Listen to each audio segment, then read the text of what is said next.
রাসূল সাল্লাল্লাহু আলাইহি ওয়াসাল্লাম পৃথিবী ছেড়ে যাওয়ার পর হযরত বেলাল রাদিয়াল্লাহু তাআলা আনহু প্রায় পাগলের মতো হয়ে পড়েন। প্রিয় নবীর স্মৃতি বিজড়িত স্থানগুলো তাকে কষ্ট দিত। তার পক্ষে রাসূলবিহীন মদিনায় থাকা অসম্ভব হয়ে পড়ল। তাই তিনি মদিনা ছেড়ে সিরিয়ার দামেস্কে চলে গেলেন। সাহাবীরা তাকে এর কারণ জিজ্ঞেস করলে তিনি বলেন, যে দেশে নবী নেই সেখানে আমি থাকব না। দামেস্কে যাওয়ার কিছুদিন পর বেলাল স্বপ্ন দেখলেন নবীজি তাকে বলছেন, হে বেলাল, তুমি আমাকে দেখতে আসছো না কেন? এ স্বপ্ন দেখে বেলাল রওজা জিয়ারত করতে মদিনায় যান। হযরত বেলালের আগমনে মদিনাবাসী আবেগে আপ্লুত হয়ে পড়ে, কারণ তিনি ছিলেন রাসূল সাল্লাল্লাহু আলাইহি ওয়াসাল্লাম কর্তৃক নিযুক্ত মুয়াজ্জিন।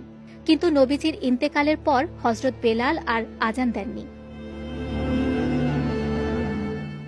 তাই বেলালকে মদিনায় পেয়ে তার কণ্ঠে আজান শুনতে সাহাবীরা ব্যাকুল হয়ে ওঠেন।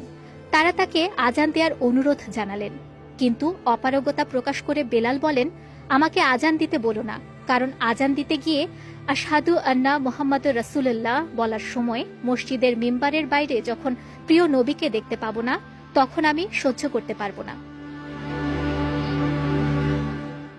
পরবর্তীতে নবীজির দৌহিত্র হাসান এবং হোসেন রাদিয়াল্লাহু তাআলা আনহুর অনুরোধে তিনি আজান দিতে রাজি হন। হযরত বেলালের মধুর কণ্ঠে আজান শুনে সাহাবায়ে কেরাম নবীজির স্মৃতির স্মরণে কেঁদে ফেললেন। কিন্তু আজানের মাঝেই হযরত বেলাল রাদিয়াল্লাহু তাআলা আনহু অজ্ঞান হয়ে যান। জ্ঞান ফেরার পর তিনি বলেন, আশহাদু আন্না মুহাম্মাদুর রাসূলুল্লাহ বলার সময় মসজিদের মিম্বারের বাইরে প্রিয় নবীকে দেখতে না পেয়ে আমি জ্ঞান হারিয়ে ফেলি।